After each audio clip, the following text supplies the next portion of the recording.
саламатсыздар ма балалар? Үйге қандай тапсырма берілгенін алдыңғы білім бойынша? Самал?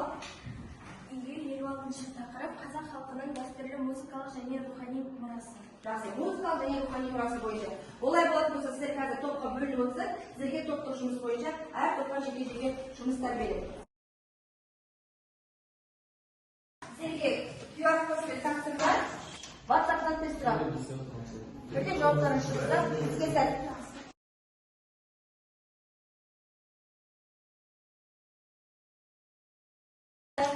Бірінші топ сіздерге берілген тапсырма қайыр шеңбері болатын. Жек асқап, желген, орман асқап, даңғырақ.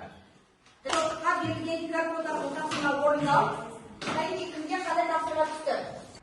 Наурыз мерекесі ол ұлттық мерекелеріміздің бірі. Наурыз мерекесі парсы тілінен аударғанда, яғни жаңа жыл дегенді білдіреді. Маған да QR кодтан көкпар ұлттық ойыны түсті. Көкпар туралы біз айтатынымыз ол қазақтың ұлттық ойын түрі. Және де ол орталық Азияда ғана шектелмейді. Бір сұраққа бар оқушылар жауап берген. Сабақ барысындағы бағалауымыз өзіміздің ұлттық құндылығымыздың бірі не еді бізде?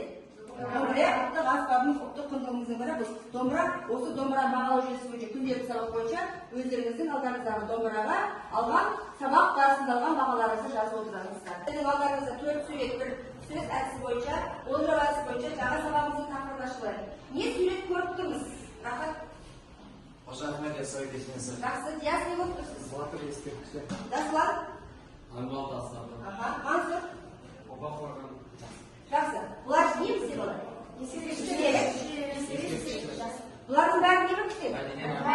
Мәдениет пен тарих. Бізге бұл құндылығы бар ма? Жақсы. Бұлардың құндылығы қанша керек бізге? Малика? Бізге рухани құндылығы өте маңызды. Несімен маңызды? Өзінің тарихымен, шығу тегімен. Жақсы. Арғы не айтасың? Осы кесенелерге қарағанда, тастарға қарағанда біз өзіміздің тарихымызды, шыққан жерімізді көре аламыз және бұл естелік ретінде ұрпақтан ұрпаққа беріліп отырады. Сіз не айтасыз? Халқымыздың, байырғы заманымыздың көне еске алып отыратын атадан бабаға жеткен ескерткіштердің ескерткіштерін біліп отырмыз. Бүгінгі біздің сабағымыздың тақырыбы не жайлы болмақ? Ескерткіштер, тарихи, мәдени ескерткіштер. Біз сабағымызда мақсатын ашып алайықшы. Не туралы болмақ деп ойлайсыздар? Ескерткіштерді зерттеу, Ескерткіштерді зерттеу арқылы тарихи ескерткіштерді зерттеу және олармен танысу жақсыда тарихи және мәдени ескерткіштерді анықтау дейді. Олай болса сабағымыздың мақсатына, оқу мақсатына назар аударыңыздар. Бірінші топ сіздерге жаңа жоғарыда айтылғандай тірексіз ба? Құрметті оқушылар, тақтадағы дескриптивға назар аударамыз. Осы тапсырманы орындағанда 3 балдық жүйе бойынша бағаланады. Алдарыңыздағы домбыра бағалау жүйесі бойынша өз бағаларыңызды қойып отырыңыздар. Сакралды нысандар бойынша протокол жасайсыздар. Яссауи кесенесі мен өзіміздің өлкеміздің Горбата кесенесі бойынша осы макеттеріңізді жобаларды қорғайсыздар. Сізге уақыт 5 минут.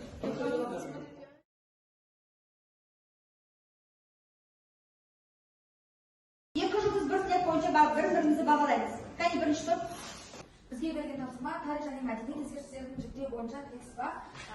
Жалпы сакралды орын дегеніміз ерекше қасиетті құрметтелетін орын. Сакралды сөзі мағынасы бойынша Құдайға деген ғұрыптық діни құптарға табыну бойынша мағынаны білдіреді. Ал маңызы бойынша сакралды орындар микро және макро болып бөлінеді. Микролар ол ауыл тұрғындарының маңызы және киелі жерлері, ал макро ол жалпы ұлттық маңызды киелі жерлер болып табылады. Өзіміз бойынша қасиетті сакралды орындар 4-ке жіктеледі. Ол табиғи ландшафт, археологиялық ескерткіштер. Олай болатын болса балалар, бірінші топтың жұмысын 2 жұлдыз бір слет бойынша бағалап өтейікші әнекей. Жалпы бірінші топ өте жақсы таныстырды, тапсырмасын жақсы орындады деп санаймын, бірақ та бір кемшілігі бұл сакралды орындардың микросына меркі орындарына қосып. Өзіміздің өлкеміздің ескерткіштері қосылды. Нұр үстіне нұр болады, қабылдағаныңыз бар? Жақсы отырамыз.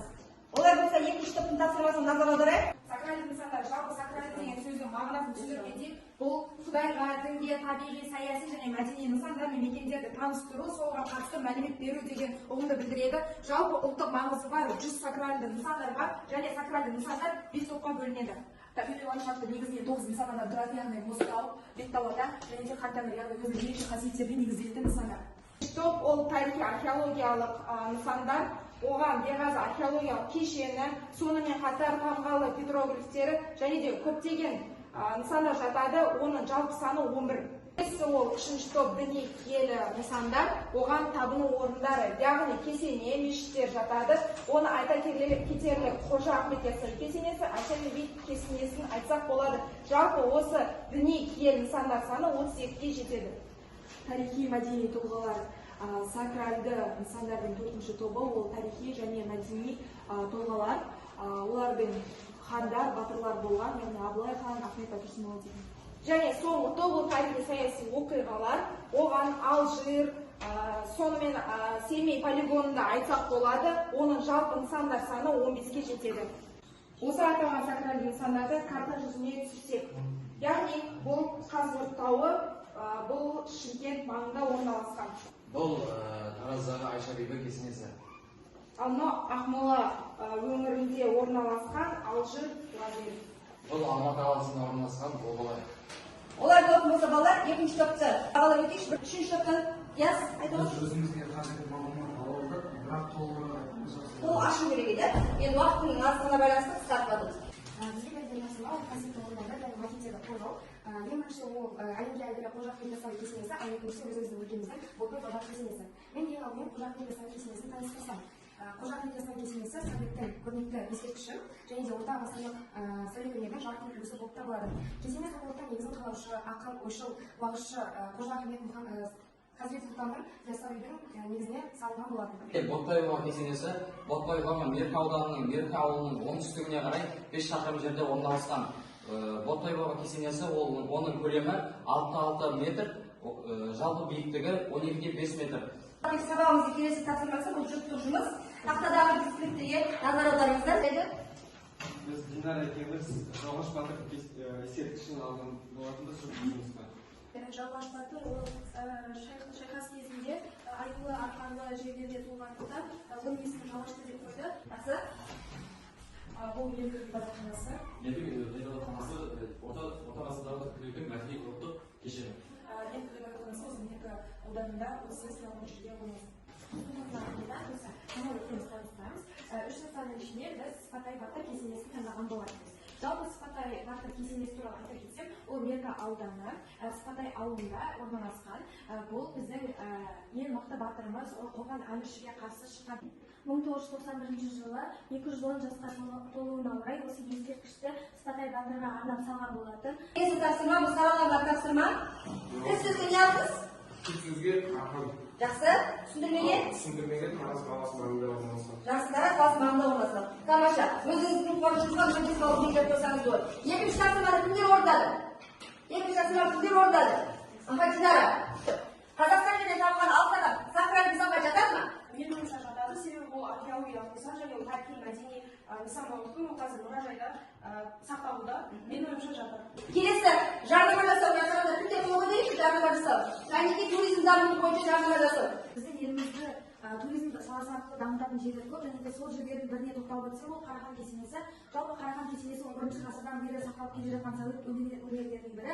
Ол ежелгі Қарахан әулетінің ханы Ша-Бұғра ханның басына орнатылған. Жалпы мен медеу жасанды мұз айдынын алдым. Ол Алматыда орналасқан, Алматының Кіші Алматы шатқалында орналасқан. Және де сонымен қатар бұл Алматының көрікті жерлерімен тамсану арқылы осының айнасы ретінде медеу мұз айдынын айтсақ болады. Оның бірде-бір ерекшелігі дүние жүзіндегі ең ірі мұз айдындарының қатарына кіреді. Және де мен жарнамалау барысында туристерге осы жерді көрсетер едім.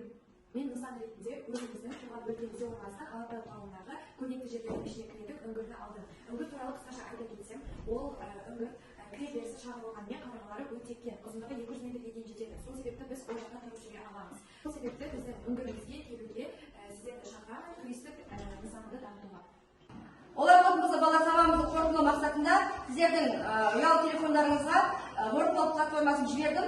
Сол бойынша тапсырманы орындап қорытындылайық кәнеки. Уақыт бітті. Олай болатын болса, нәтижесін көрейік. Аружан 5 балл, Айнұр 5 балл, Анияр 5 балл, Мал 5, Динара 5, Диля 5, Малика 3. Тағы да WhatsApp желісінде сабағымызға кері байланыс, WhatsApp арқылы бойынша кері байланыс бере қояйық. Байланысқа шығайық. Қызықты болды. Исадан мені таңғалдырды. Қиын болғаны, сабақтан өмірге алғаны, мен мына тапсырманы орындадым. Маған қиын болғанда макетті қорғау кезінде Өздеріңіздің бағаларыңызға, сіз бағаларын шығара қойыңыздар. Кәнеки, Малика қанша балл сізде? 8 балл. Аржан сізде қанша Ал апараттарыңызға жауап бере қойыңыздар. Сабақ бітті, сау болыңыздар.